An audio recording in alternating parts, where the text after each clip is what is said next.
Perkenalkan, nama saya Muhammad Dimas Kurniawan dengan NPM 042.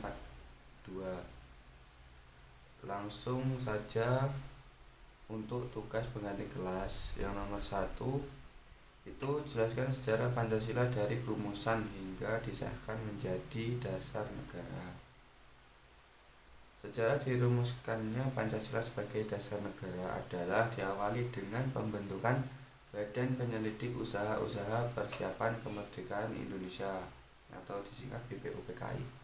BPUPKI adalah organisasi yang dibentuk untuk mempersiapkan negara Indonesia sekaligus sejumlah syarat yang harus dipenuhi sebagai negara yang merdeka.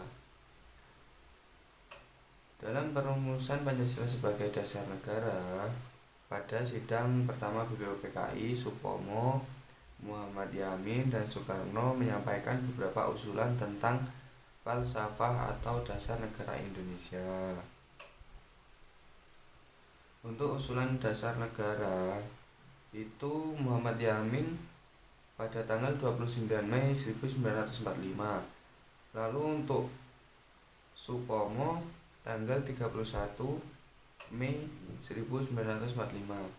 Lalu yang terakhir usulan dasar negara dari Soekarno itu tanggal 1 Juni 1945.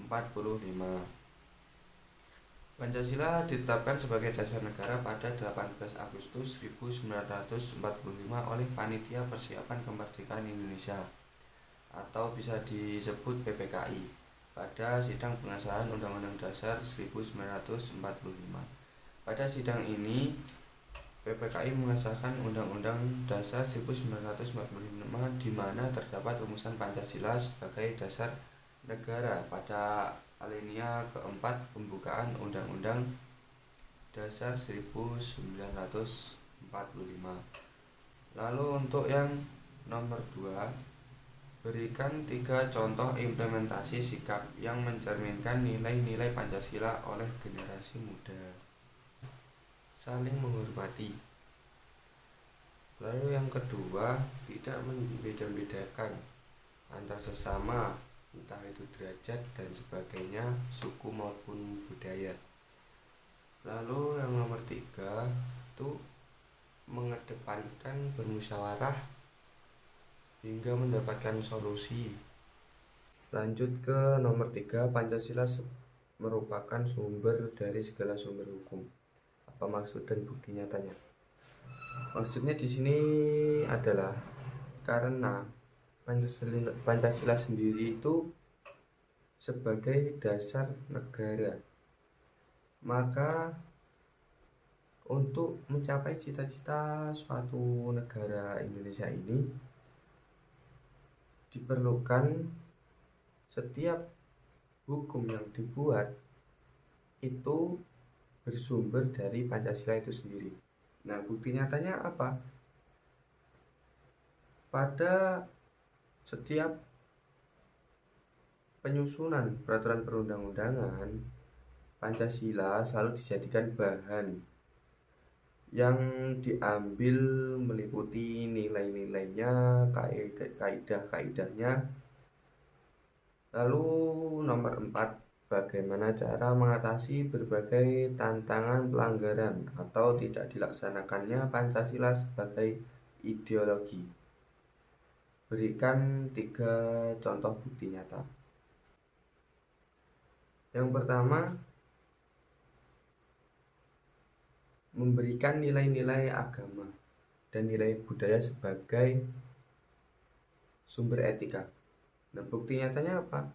Ketika seorang anak muda yang diberikan nilai-nilai kebudayaan maupun nilai-nilai keagamaan menurut agamanya masing-masing, itu berfungsi untuk memperkuat akhlak dan moral, sehingga dalam berbangsa dan bernegara itu penyelenggara negara dan masyarakat lebih baik.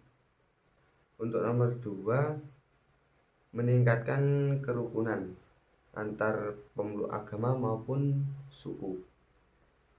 Karena ketika kerukunan sosial itu ditingkatkan,